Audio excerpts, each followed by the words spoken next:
आइए आज आप सब सुनेंगे विजया एकादशी व्रत की कथा। फाल्गुन मास की कृष्ण पक्ष की एकादशी को इसे विजया एकादशी व्रत के नाम से जाना जाता है। इस दिन विशेष प्रकार से लक्ष्मी नारायण का पूजन करना चाहिए। यह व्रत जो कि सभी प्रकार के पापों को नष्ट करने वाली है। इस व्रत को करने वाले को अभिजीत कार्यों में जो कि विजय की प्राप्ति होती है।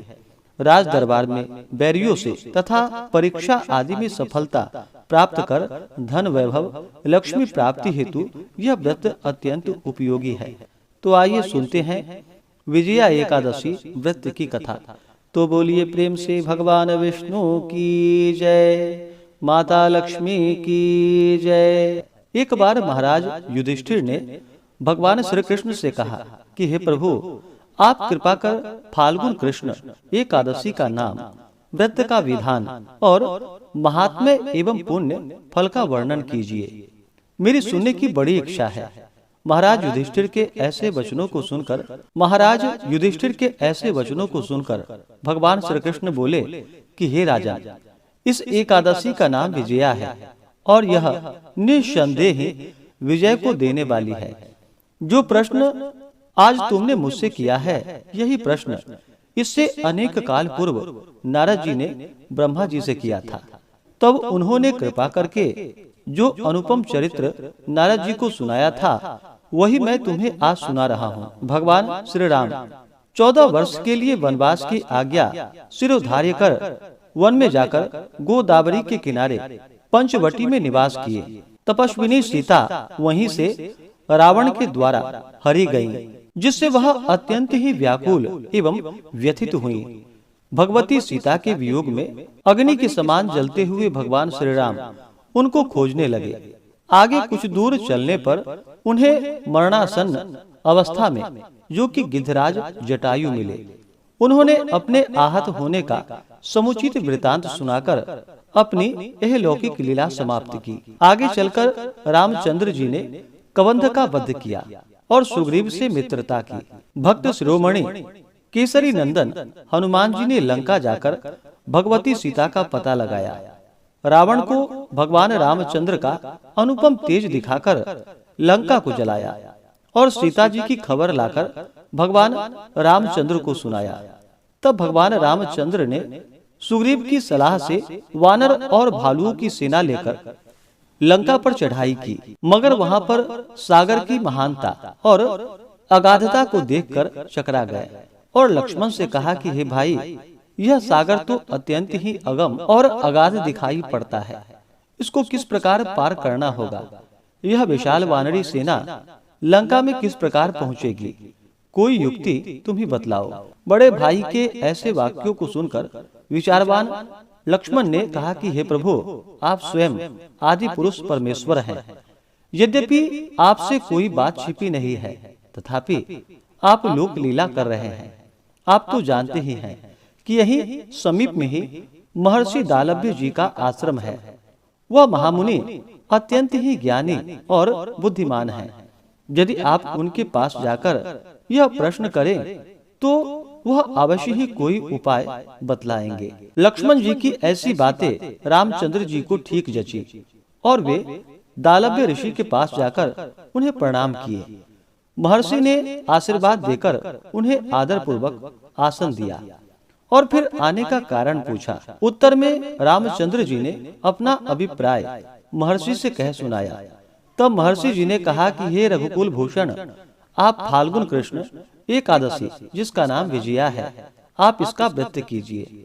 आपका मनोरथ अवश्य ही पूर्ण होगा और लंका में आपकी विजय होगी। उस व्रत की विधि मैं आपसे कहता हूँ, सो सुनिए। दशमी के दिन सोना, चांदी, तांबा अथवा मिट्टी का एक घड़ा ले कलश स्थापित करे। उसमें जल एवं आम के पल्लव छोड़कर वेदिका पर रखे। उसके आसपास सप्त धान्य और उसके ऊपर जौ रखकर नारायण की प्रतिमा को स्थापित करे।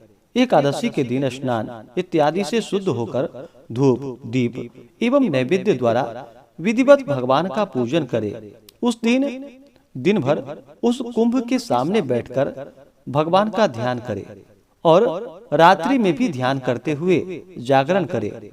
द्वादशी के भोर में कलश को नदी या सरोवर के तट पर ले जाकर उसका विधिवत पूजन कर उसे ब्राह्मण को दान कर दे। इस प्रकार करने से आपके सभी मनोरथ अवश्य ही सिद्ध होंगे।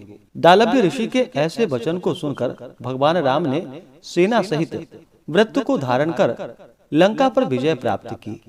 हे राजन, जिस प्रकार भगवान राम ने लंका पर विजय प्राप्त की, उसी प्रकार सभी कोई इस विजया एकादशी का व्रत करके अपनी मनोकामना की सिद्धि कर सकता है।